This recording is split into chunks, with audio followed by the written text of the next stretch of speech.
하나님의 말씀은 요엘 1장 1절부터 12절 말씀입니다. 말씀을 우리 함께 읽겠습니다. 부두엘의 아들 요엘에게 임한 여호와의 말씀이라.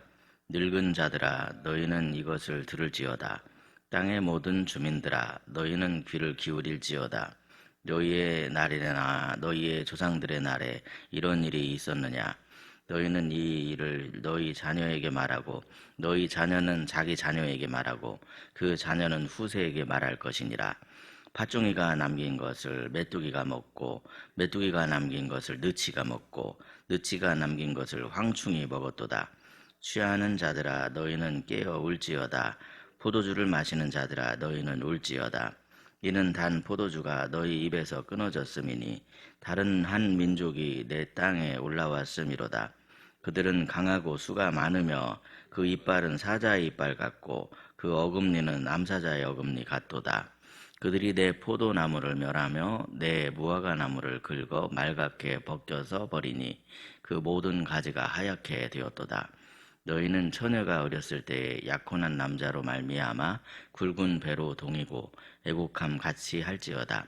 소재와 전제가 여호와의 성전에서 끊어졌고 여호와께 수종드는 제사장은 슬퍼하도다. 밭이 황무하고 토지가 마르니 곡식이 떨어지며 새 포도주가 말랐고 기름이 다하였도다. 농부들아, 너희는 부끄러워할지어다. 포도원을 가꾸는 자들아, 곡할지어다. 이는 밀과 보리 때문이라. 밭의 소산이 다 없어졌음이로다. 포도나무가 시들었고 무화과 나무가 말랐으며 석류나무와 대추나무와 사과나무와 밭의 모든 나무가 다 시들었으니 이러므로 사람의 즐거움이 말랐도다. 아멘. 오늘도 이른 새벽에 은혜를 사모하여 말씀 앞으로 나오신 사랑하는 여러분에게 크신 하나님의 은총이 가득하시기를 예수님의 이름으로 축복합니다. 우리는 평소에 하나님의 음성을 듣고 싶어 합니다. 그래서 때로는 은혜로운 찬양 속에서 하나님의 음성을 듣기도 하고, 때로는 말씀을 묵상하는 가운데 하나님의 음성을 듣기도 하며, 때로는 응답받는 기도를 통해서 하나님의 음성을 들을 때가 있습니다. 그런데 우리 하나님께서는 때로는 위기 속에서도 말씀하시는 경우가 있더라 하는 그런 말씀입니다. 백성들이 도무지 하나님의 말씀을 들으려 하지 않을 때, 그럴 때 하나님께서는 위기를 통해서라도 백성들에게 말씀하시는 하나님이시더라는 것이죠. 오늘 본문의 말씀은 요엘 선지자를 통해서 들려주시는 하나님의 음성입니다. 요엘이 활동하던 시대에 이스라엘은 이제 상상하기 어려운 재난을 앞두고 있었습니다. 전쟁의 조짐이 있다라고 하는 것을 요엘 선지자를 통해서 말씀해주고 있습니다. 그래서 이 전쟁의 위기 가운데 지금 여기 4절 말씀을 보시면 네 종류의 메뚜기 떼를 이야기를 하고 있는데, 메뚜기 떼가 온 땅을 휩쓸었습니다. 곡식도 없고 포도나무도 남아있지 않고 무화과 나무도 남아있지 않습니다. 먹을 것도 기쁨도 예배도 다 사라졌습니다. 메뚜기 떼로 비유하고 있는 그러한 적군의 공격이 지금 이스라엘의 코앞에 닥친 그런 상황이다라는 것을 말씀하고 있죠. 그런데 이러한 재앙 앞에서 하나님께서는 요엘을 통해서 말씀을 하시는 겁니다. 이것은 하나님의 음성이다. 이 위기 속에 하나님의 부르심이 있다.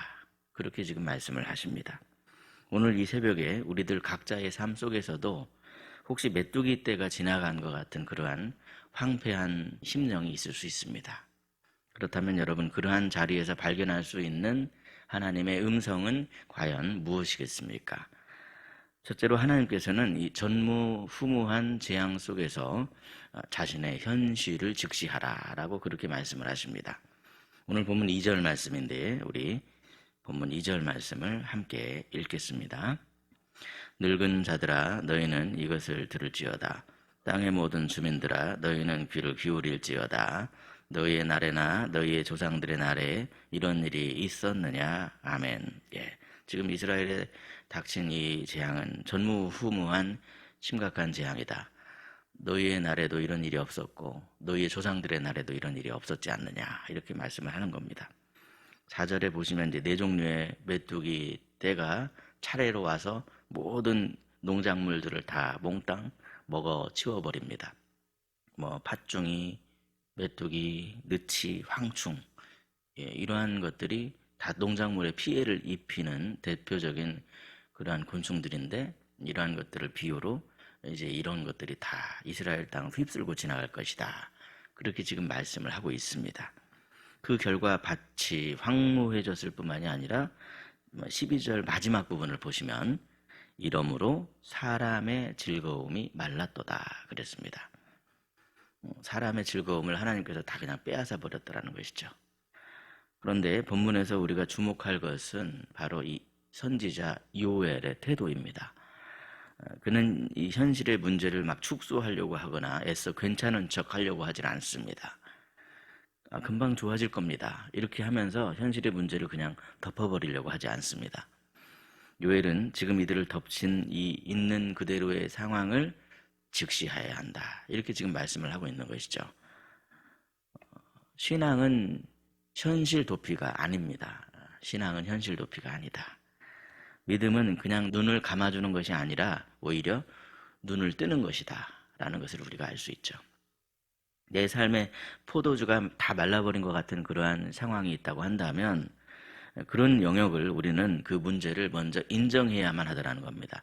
우리가 방금 부른 찬송가 183장, 빈들의 마른 풀같이 시들은 나의 영혼, 내 이 영적인 상태가 마치 빈들의 마른 풀 같은 그런 시들은 상태라고 한다면 그 문제를 우리는 직시해야 할 필요가 있다는 것이죠. 그래야 우리에게 소망이 있다는 겁니다. 만약에 우리 가정이나 우리의 사역이나 우리의 건강이나 관계나 그런 것들이 마치 메뚜기 떼가 휩쓸고 지나가 버린 것처럼 휑한 그런 부분이 있다고 한다면 우리는 먼저 그 현실을 직시해야만 합니다. 중요한 건 뭡니까, 여러분? 중요한 것은 그것을 그저 우연으로 여기지 않는 태도, 이건 그냥 우연일 거야, 이렇게 여기지 않는 태도가 중요하다는 것이죠. 요엘은 그들에게 닥친 그 재앙을 하나님의 주권 아래에서 해석을 하고 있습니다. 하나님이 허락하셨기 때문에 이러한 일이 일어났더라는 그러한 사실입니다. 물론 우리는 우리에게 닥친 그 모든 고난을 단순한 공식처럼 그냥 대입해서 뚝딱 나오는 그러한 공식처럼 그렇게 무조건적으로 해석할 수는 없을 것입니다. 우리가 이해하지 못할 그런 일들도 얼마나 많습니까, 여러분? 그러나 그럼에도 분명한 사실은 무엇일까요? 하나님의 백성에게 일어나는 일은 절대로 이 하나님의 손에서 벗어나는 법이 없다는 겁니다. 우리 하나님의 섭리 가운데 하나님께서 허락하셨기 때문에 이런 일들이 벌어지고 있더라는 것이죠. 때때로 하나님께서는 잘 걸어가고 있는 것 같은데 그 발걸음을 멈춰 세우는 그런 경우가 있습니다. 그리고 이렇게 물으시죠. 너는 지금 어디를 향해서 가고 있느냐? 그렇게 물으십니다. 그러므로 현실의 위기 속에서 변명을 하려고 하거나 피하려고만 하는 것이 아니라 현실을 직시하며 먼저 우리의 현실 문제 그 상황 그대로를 하나님 앞에 그대로 가져오시는 믿음의 성도 여러분이 되시기를 예수님의 이름으로 축복합니다. 둘째로 하나님께서는 영적인 잠에서 깨어나기 위해 애통하며 부르짖으라, 그렇게 말씀을 하십니다. 오늘 본문 5절 말씀인데 우리 본문 5절 말씀입니다. 5절 말씀 함께 읽겠습니다. 시작. 취하는 자들아 너희는 깨어 울지어다. 포도주를 마시는 자들아 너희는 울지어다. 이는 단 포도주가 너희 입에서 끊어졌음이니. 아멘. 하나님께서는 요엘을 통해서 이렇게 말씀을 하십니다. 취하는 자들아 너희는 깨어 울지어다, 그렇게 말씀하십니다. 이들의 지금 문제는 무엇입니까, 여러분? 현실에 문제가 있습니다. 지금 현실에 이들의 심각한 영적인 상태가 있습니다. 그런데도 불구하고 이들은 그 문제를 어떻게 해결하려고 하고 있냐면 취해서 그냥 단지 이러한 현실 앞에서도 취하려고 하고 있는 것이 이들의 문제였습니다. 즐거움만을 추구하고 있었습니다. 하지만 여러분, 하나님께서는 이들의 해결책이 무엇이라고 말씀하십니까? 깨어 울지어다, 이렇게 말씀하고 있는 겁니다. 왜 이렇게 하나님께서는 깨어 울라 이렇게 말씀하고 있습니까? 오늘 본문 9절 말씀을 보시면요, 소제와 전제가 여호와의 성전에서 끊어졌고 그랬습니다. 이스라엘은 지금 성전에서 드리는 예배가 완전히 끊어져 버렸습니다. 이스라엘에게 있어서 진짜 재앙은 바로 이것이라는 것이죠. 물론 형식적인 부분은 있습니다. 계속해서 끊임없이 드려지는 제사가 있습니다. 그럼에도 불구하고 문제는 무엇입니까? 이들의 마음의 중심이라는 것이죠. 그러자 하나님께서는 실제 재앙을 통해서 실제 예배가 완전히 끊어져 버리게 하시겠다. 이렇게 지금 말씀하시는 겁니다. 곡식이 없으면 굶어서 배고프죠.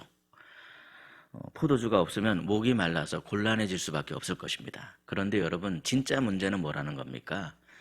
영적인 빈곤. 그러니까 예배가 끊어지게 되면 무엇이 죽을 수밖에 없냐면 영혼이 죽을 수밖에 없더라 하는 것을 지금 말씀하고 있는 것입니다. 요엘 당시에 이스라엘 백성들은 이 예배가 끊어져서 영혼이 죽어가고 있음에도 불구하고 포도주에 취해서 현실을 직시하지 못한 채 그냥 현실을 도피하며 그런 삶을 살고 있었습니다. 이에 하나님께서는 이들이 영적인 잠에서 깨어나기 위해서는 지금 내 상태를 냉철히 진단하고 바라보는 것이 필요한데, 그러기 위해서 이들의 그 포도주를 끊어지게 하겠다, 이들의 모든 즐거움을 끊어지게 하겠다, 이렇게 지금 말씀을 하십니다.